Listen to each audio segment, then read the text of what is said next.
प्यारे दोस्तों, नमस्कार। स्वागत है आपका अपना स्टडी चैनल लर्निंग जीएस वाला में। तो दोस्तों, आज हम एनसीईआरटी क्लास 6 सामाजिक एवं राजनीतिक जीवन का लास्ट अध्याय 8 शहरी क्षेत्र में आजीविका को कंप्लीट करेंगे। और इस तरह से आज हमारा पूरा एनसीईआरटी 6 पॉलिटिकल यानी कि राज्य व्यवस्था सामाजिक एवं राजनीतिक जीवन समाप्त हो जाएगा। कल से क्लास 7 शुरू किया जाएगा। तो चलिए दोस्तों, बिना समय गंवाए शुरू करते हैं। शुरू करने से पहले आपसे निवेदन है कि चैनल पर नए हैं तो चैनल को सब्सक्राइब कर लें और बेल आइकन को दबा दें ताकि लेटेस्ट नोटिफिकेशन आपको मिलता रहे। चलिए दोस्तों, यह वीडियो सीटेट एवं जीके जीएस के लिए काफ़ी इम्पोर्टेंट है। तो आज शहरी क्षेत्र में आजीविका चैप्टर 8 को कंप्लीट किया जाएगा। ये देखिए, ये शहरी क्षेत्र है। देखिए, शहरों में बाजार हैं। ये विभिन्न तरह की चित्रकारी से प्रदर्शित किया गया है। और चलिए शुरू करते हैं। भारत में 5000 से ज़्यादा शहर हैं। तो यहाँ से डायरेक्ट प्रश्न पूछता है कि भारत में कितने शहर हैं, तो 5000 लगभग देगा। तो 5000 शहर हैं और 27 महानगर हैं। संख्या याद रखिएगा, कितने महानगर हैं? 27 महानगर हैं और 5000 से ज़्यादा शहर हैं। चेन्नई, मुंबई, दिल्ली, कोलकाता जैसे प्रत्येक महानगर में 10 लाख से भी ज़्यादा लोग रहते हैं। तो 10 लाख से ज़्यादा रहने वाले महानगर कौन है? चेन्नई, मुंबई, दिल्ली और कोलकाता। और काम करते हैं, कहते हैं कि शहर में ज़िंदगी कभी रुकती नहीं। चलिए एक शहर में जाकर देखें कि वहाँ लोग क्या काम करते हैं, क्या वे नौकरी करते हैं या अपने रोजगार में लगे हैं, वे अपना जीवन कैसे चलाते हैं, क्या रोजगार और कमाई के मौके समान रूप से सभी को मिलते हैं। चलिए शुरू करते हैं। सड़कों पर काम करना, यहाँ से हम अपने चैप्टर को शुरू करेंगे। सड़कों पर काम करना। यह वह शहर है जिसमें मेरी मौसेरी बहन रहती है। मैं यहाँ गिनी चुनी बार ही आई हूँ। यह बहुत बड़ा शहर है। एक बार जब मैं यहाँ आई तो मेरी मौसेरी बहन मुझे घुमाने के लिए ले गई थी। हम तड़के ही घर से निकल गई थी। जैसे ही हम मुख्य सड़क की तरफ मुड़े, हमने देखा कि वहाँ काफ़ी चहल पहल थी। सब्जी बेचने वाली अपनी रेहड़ी पर टमाटर, गाजर व खीरे को सजाने में व्यस्त थी ताकि लोग देख सके कि उसके पास बेचने के लिए क्या क्या है। उसकी बगल में फुटपाथ पर एक फूल वाली बैठी थी। वह सुंदर, रंगीन व तरह तरह के फूल बेच रही थी। हमने उससे लाल और पीला गुलाब खरीदा। सड़क के दूसरी तरफ पटरी पर एक व्यक्ति अखबार बेच रहा था और वह चारों ओर से लोगों से घिरा हुआ था। हर कोई अखबार को पढ़ना चाहता था। वहां से बसें जोर जोर से हारन बजाते हुए गुजर रही थीं। ऑटो रिक्शा स्कूल के बच्चों से ठसाठस भरे हुए थे। पास के पेड़ के नीचे एक मोची छोटे से टीन के बक्से में अपना सामान निकाल रहा था। वहीं सड़क के किनारे नाई अपना काम शुरू कर चुका था। उसके पास एक ग्राहक पहले से ही थे जो सुबह सुबह दाढ़ी बनवाना चाहता था। आज सड़क से थोड़ी दूर जाकर एक औरत ठेला गाड़ी में प्लास्टिक की बोतलें, डिब्बे, बालों की पिन व चिमटी ले जा रही थी। वहीं पर एक दूसरा व्यक्ति घर घर बेचने के लिए साइकिल पर सब्जियां ले जा रहा था। हम उस जगह पर आ गई जहां रिक्शे वाले एक कतार में खड़े होकर ग्राहक का इंतजार कर रहे थे। हमने एक को बाजार जाने के लिए तय किया। बाजार वहां से 2 किलोमीटर दूर पर था। ये शहर की व्यवस्था होती है, यही वर्णन कर रही है। बच्चू मांझी एक रिक्शा वाला।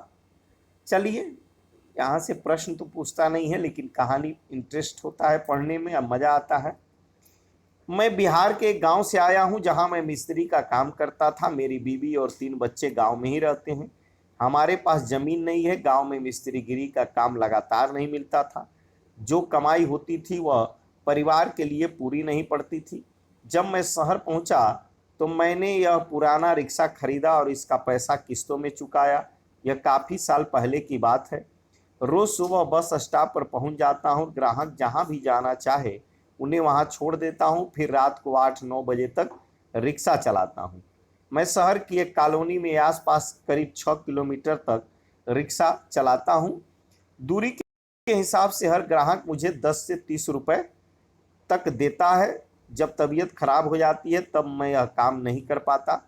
उन दिनों कमाई बिल्कुल नहीं हो पाती। मैं अपने दोस्त के साथ किराए के कमरे में रहता हूँ। वे सब पास की फैक्ट्री में काम करते हैं। रोज़ 200 से 300 रुपए तक मेरी कमाई हो जाती है, जिसमें से 100 से 150 रुपए खाने और किराए पर खर्च हो जाता है। बाकी मैं परिवार के लिए बचा लेता हूँ। साल में 2-3 बार मैं अपने परिवार से मिलने गांव जाता हूँ। जो पैसा शहर में भेजता हूँ मेरा परिवार उसी पर जीता है। कभी कभार मेरी बीवी खेतों में मजदूरी करके थोड़ा बहुत कमा लेती है। अब ये प्रश्न है उसी के आधार पर कि बच्चू मांझी शहर क्यों गया था। तो इसका विवरण है। बच्चू मांझी की तरह ही शहर में कई लोग सड़कों पर काम करते हैं। वे चीज़ें बेचते हैं, उनकी मरम्मत करते हैं या कोई सेवा देते हैं। वे स्वरोजगार में लगे हैं, उनको कोई दूसरा व्यक्ति रोजगार नहीं, ये देखिए, ये शहर में काम काज के लिए, व्यवसाय करने के लिए देता है, इसलिए उन्हें अपना काम खुद ही संभालना पड़ता है। वे खुद योजना बनाते हैं कि कितना माल खरीदें और कहाँ वे कैसे अपनी दुकान लगाएं। उनकी दुकानें अस्थायी होती हैं। कभी कभी तो टूटे फूटे गत्ते के डिब्बों या बक्सों पर कागज फैलाकर दुकान बन जाती है, या खंभों पर तिरपाल या प्लास्टिक चढ़ा लेते हैं। वे अपने ठेले या सड़क के पटरी पर प्लास्टिक बिछा कर भी काम चलाते हैं। उनको पुलिस कभी भी अपनी दुकान हटाने को कह देती है। उनके पास कोई सुरक्षा नहीं होती। कोई ऐसी जगहें हैं जहां ठेले वाले को घुसने ही नहीं दिया जाता। ठेले वाले जो चीज़ें बेचते हैं वे अक्सर घर पर उनके परिवार वाले बनाते हैं। परिवार वाले चीज़ों को खरीद कर साफ करके छांट करके बेचने के लिए तैयार करते हैं। उदाहरण के लिए जो सड़क पर खाना या नाश्ता बेचते हैं वह ज़्यादातर घर पर ही बनाया जाता है। अहमदाबाद शहर एक सर्वेक्षण में पाया गया कि काम करने वालों में से 12% लोग सड़कों पर काम कर रहे थे। हमारे देश के शहरी इलाकों में लगभग 1 करोड़ लोग फुटपाथ और ठेलों पर सामान बेचते हैं। तो यहाँ से ये प्रश्न पूछता है कि हमारे देश में शहरी इलाकों में फुटपाथ और ठेलों पर कितने लोग रोजगार करते हैं या व्यवसाय करते हैं। तो 1 करोड़, लगभग 1 करोड़। अभी हाल फिलहाल तक गलियों और फुटपाथ पर इस काम को यातायात और पैदल चलने वालों लोगों के लिए रुकावट की तरह देखा जाता था, लेकिन कई संस्थाओं के प्रयास से अब इसको सभी के लिए उपयोगी और आजीविका कमाने के अधिकार के रूप में देखा जा रहा है। सरकार भी उस कानून को बदलने पर विचार कर रही है जिससे उन पर प्रतिबंध लगा हुआ था। कानून में बदलाव आने से उनके पास काम करने की जगह होगी और यातायात एवं लोगों का आवागमन भी सहज रूप से हो पाएगा। ऐसा सुझाव है कि शहरों में कुछ इलाके फुटपाथ और ठेलों पर सामान बेचने वालों के लिए तय कर दिए जाएं। यह भी सुझाव है कि उन्हें खुले रूप से आने जाने की अनुमति हो और वे लोग उन समितियों में रखे जाएं जो इन मुद्दों पर निर्णय लेती। अब बाजार में देखते हैं, बाजार में क्या। जब हम बाजार पहुंची तो दुकानें अभी खुलनी शुरू हुई थी, लेकिन त्योहार के कारण वहां बहुत भीड़ हो चुकी थी। वहां मिठाई, खिलौने, कपड़े, चप्पल, बर्तन, बिजली के सामान इत्यादि की दुकान की कतार पर कतार थी। एक कोने में दांत के डॉक्टर का क्लिनिक था। मेरी मौसेरी बहन ने उनसे पहले से ही समय ले रखा था। हम वहां पहले पहुंच गईं, जिससे हमारी बारी न चली जाए। हमें थोड़ी देर एक कमरे में इंतजार करना पड़ा। डॉक्टर ने उनके दांतों का परीक्षण किया और दांत का छेद भरवाने के लिए अगले दिन आने को कहा। वह बहुत डर गई थी क्योंकि उसने सोचा कि एक तो अपना दांत खराब होने दिया और ऊपर से इतना दर्द सहन करना पड़ेगा। डॉक्टर के यहाँ से हम सिले हुए कपड़ों के एक शोरूम पर गई, क्योंकि मैं कुछ सिले सिलाए कपड़े खरीदना चाहती थी। इस शोरूम की 3 मंजिलें थी और हर मंजिल पर अलग तरीके के कपड़े थे। हम तीसरी मंजिल पर पहुंची, जहां लड़कियों के कपड़े रखे हुए थे। ये बर्तन बेचती हुई लड़की का दिखाया गया है। बड़ी दुकान में, अब जो है बड़ी दुकान में क्या होता है, हरप्रीत, ये हरप्रीत है। पहले मेरे पापा और चाचा एक छोटी सी दुकान पर काम करते थे, इतवार को और त्योहारों के समय में, और मेरी माँ उनकी मदद करते थे। मैंने कॉलेज की पढ़ाई पूरी करने के बाद वहाँ काम करना शुरू किया। अब मेरी पत्नी वंदना और मैं यह शोरूम चलाते हैं। अब वंदना क्या कहती है, हमने कुछ साल पहले यह शोरूम खोला। मैं एक ड्रेस डिजाइनर हूँ। मैंने तरह तरह के फैशन के कपड़े बनाने की पढ़ाई की है, लेकिन आजकल लोग कपड़े सिलवाने की जगह सिले सिलाए यानी रेडीमेड कपड़े खरीदना पसंद करते हैं। इसलिए मेरा ध्यान इस बात पर ज़्यादा रहता है कि कैसे इन रेडीमेड कपड़ों की आकर्षक रूप से सजाकर रखा जाए। हम अपने शोरूम के लिए अलग अलग जगहों से सामान खरीदते हैं।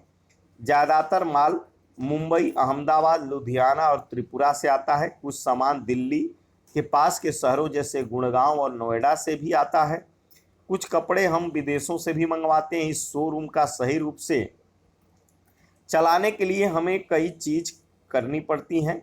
हम विभिन्न अखबारों में, सिनेमा हॉल में, टेलीविज़न और रेडियो चैनल पर विज्ञापन देते हैं। अभी तो यह शोरूम किराए पर है, पर हम इसे जल्द ही खरीद लेंगे। जब से यह बाजार आसपास रहने वाले लोगों के लिए मुख्य बाजार बन गया है, तब से हमारा व्यापार बहुत बढ़ गया है। हमने एक कार खरीद ली है और पास की सोसाइटी में एक फ्लैट भी ले लिया है। ये वंदना का कथन है। ये प्रश्न उत्तर है वंदना और हरप्रीत के बारे में। हरप्रीत और वंदना की तरह कई लोग हैं जिनके पास शहर के बाजारों में अपनी दुकानें हैं। ये दुकानें छोटी बड़ी हैं और लोग अलग अलग चीज़ें बेचते हैं। ज़्यादातर व्यापारी अपनी दुकान या व्यापार खुद संभालते हैं। वे किसी दूसरे की नौकरी नहीं करते, लेकिन वे खुद कई लोगों को मैनेजर या सहायक की तरह नौकरी पर रखते हैं। ये पक्की दुकानें होती हैं जिनके पास नगर निगम से व्यापार करने के लिए लाइसेंस होता है। नगर निगम यह निश्चित करता है कि सप्ताह में कौन से दिन बाजार बंद रहेगा। उदाहरण के लिए, इस बाजार में दुकानें बुधवार को बंद रहती हैं। इस बाजार में छोटे छोटे दफ्तर और अन्य दुकानें भी हैं जो बैंक, कुरियर इत्यादि की सेवाएं देती हैं। अब फैक्ट्री में इनके बारे में देखते हैं। फैक्ट्री में क्या होता है, मैं अपने एक कपड़े पर जरी का काम करवाना चाहती थी। मुझे एक खास मौके पर पहनना था। मेरी बहन ने कहा कि वह निर्मला को जानती है जो एक कपड़े सिलने की फैक्ट्री में काम करती है। निर्मला के पड़ोसी जरी और कढ़ाई का काम करते हैं। हमने बस पकड़ी और फैक्ट्री की तरफ चल पड़ी। बस खचाखच भरी हुई थी। हर स्टॉप पर लोग चढ़ते ही जा रहे थे और कोई भी उतरने का नाम नहीं ले रहा था। अपनी जगह बनाने के लिए लोग एक दूसरे को धक्का दे रहे थे। मेरी बहन ने मुझे कोने में खड़ा कर दिया ताकि भीड़ में हमारा भूरता न बन जाए। मुझे हैरानी हो रही थी कि लोग रोज ऐसे कैसे सफ़र करते हैं। जैसे ही बस फैक्ट्री के पास पहुंची, लोग उतरने लगे। हम भी एक मोड़ पर उतर गई। जान में जान आई। मोड़ पर बड़े सारे लोग समूहों में बाड़ों पर बैठे हुए थे। कुछ टिक कर खड़े हुए थे। उन्हें देखकर लग रहा था कि वे शायद किसी का इंतजार कर रहे थे। कुछ लोग स्कूटरों पर सवार उनसे बात कर रहे थे और रेट को लेकर मोल तोल कर रहे थे। मेरी बहन ने समझाया कि यह लेबर चौक कहलाता है। ये दिहाड़ी पर काम करने वाले मजदूर और मिस्त्री हैं।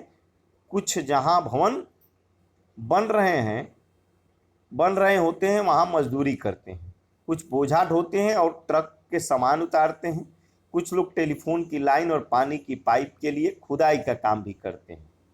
जहां लेबर चौक होता है वहां मजदूर और मिस्त्री रहते हैं। लोग जा कर के मोल तोल करके वहां से काम करने के लिए ले जाते हैं। लेकिन यह हमेशा काम नहीं मिलता। ऐसे हजारों अनियमित मजदूर शहर में हैं। हम फैक्ट्री में घुसे तो हमने पाया कि वहाँ अलग अलग काम के लिए अलग अलग विभाग थे। उनमें ऐसा लग रहा था कि लोगों की कभी न खत्म होने वाली पंक्तियां थीं। जहां कपड़े सिले जा रहे थे, उस विभाग में हमने देखा कि लोग छोटे से कमरे में मशीनों पर काम कर रहे थे। एक एक व्यक्ति एक एक सिलाई की मशीन पर लगा हुआ था और हर कमरे में ऐसे बहुत सारी मशीनें थीं। जो कपड़े तैयार हो रहे थे वे कमरे में एक तरफ तह करके लगाए जा रहे थे।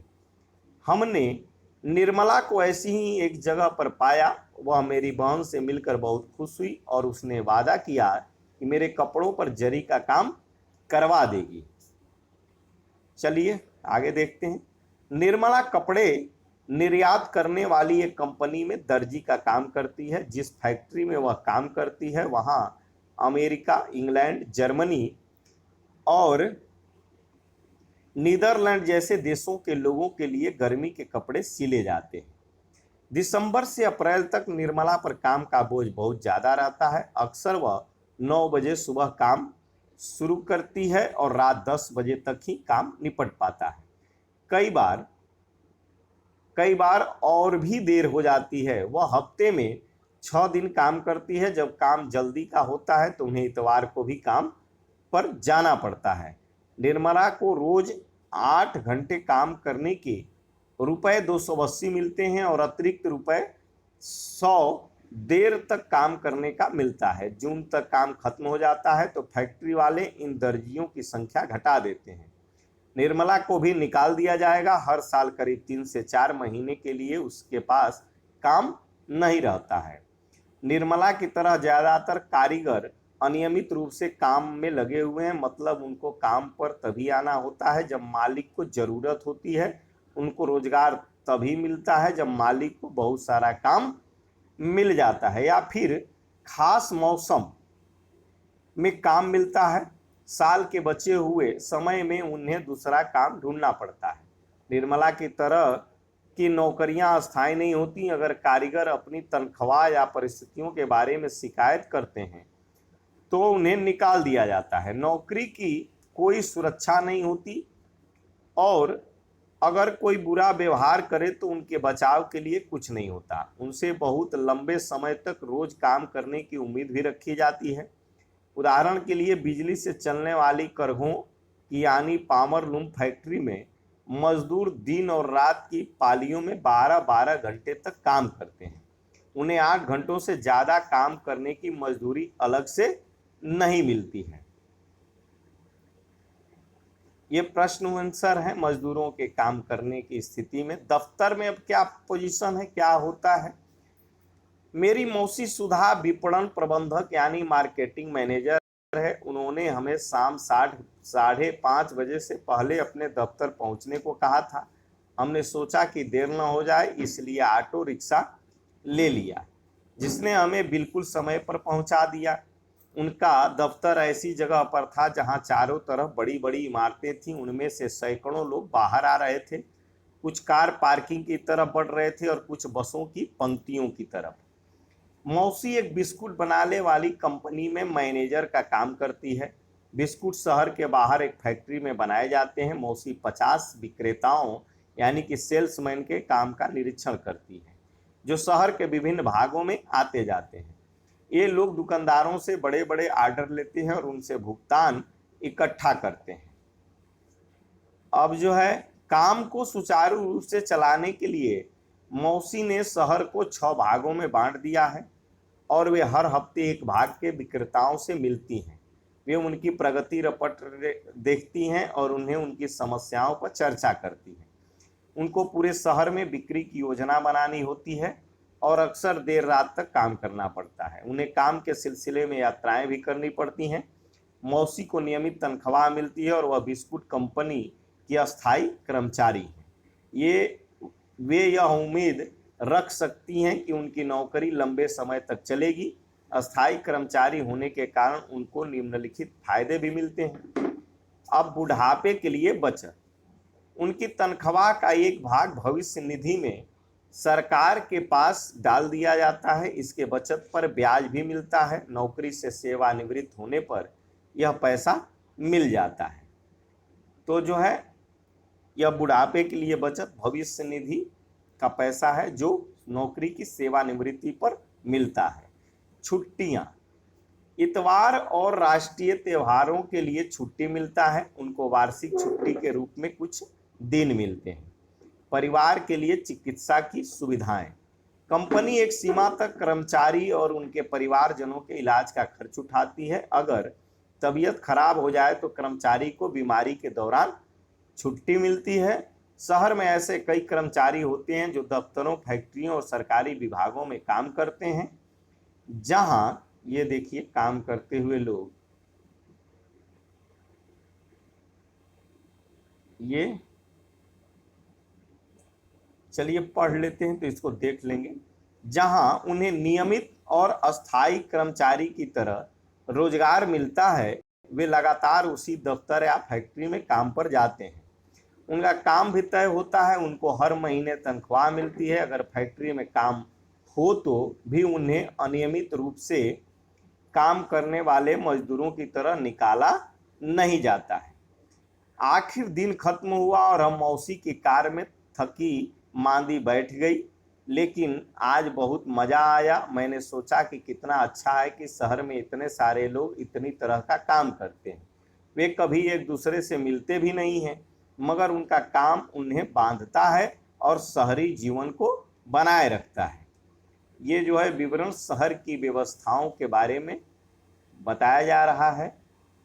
ये देखिए, महानगरों में कॉल सेंटरों में काम करना रोजगार एक नया क्षेत्र हो गया है। कॉल सेंटर अब बने हुए हैं। उपभोक्ता टीवी, फ्रिज जैसे सामानों को खरीदते हैं और बैंक और फोन जैसी सेवाओं का उपयोग करते हैं। कॉल सेंटर एक केंद्रीकृत दफ्तर है जहां एक ही जगह से उपभोक्ताओं की समस्याओं और उनसे जुड़े सवालों से संबंधित जानकारी दी जाती है। कॉल सेंटर प्रायः हालनुमा कमरों में चलाए जाते हैं, उनमें अलग अलग खाने बने रहते हैं। वहाँ कंप्यूटर, टेलीफोन, हेडफोन और स्पीकर लगे रहते हैं। भारत इस क्षेत्र में एक महत्वपूर्ण केंद्र बन गया है। यहाँ न केवल भारतीय कंपनियां बल्कि विदेशी कंपनियां भी अपना कॉल सेंटर खोलती हैं। विदेशी कंपनियों के आकर्षण का कारण है कि वहाँ अंग्रेजी बोलने वाले लोग आप आसानी से और कम वेतन पर मिल जाते हैं। तो ये शहरी क्षेत्र जीवन, शहरी क्षेत्रों में आजीविका के बारे में चैप्टर में हमने कंप्लीट किया। तो चलिए दोस्तों, आज हमारा सेशन अब समाप्त होता है। कल से क्लास 7 एनसीईआरटी बुक पॉलिटिकल राज्य व्यवस्था की कंप्लीट की जाएगी। तो thanks for watching my video दोस्तों।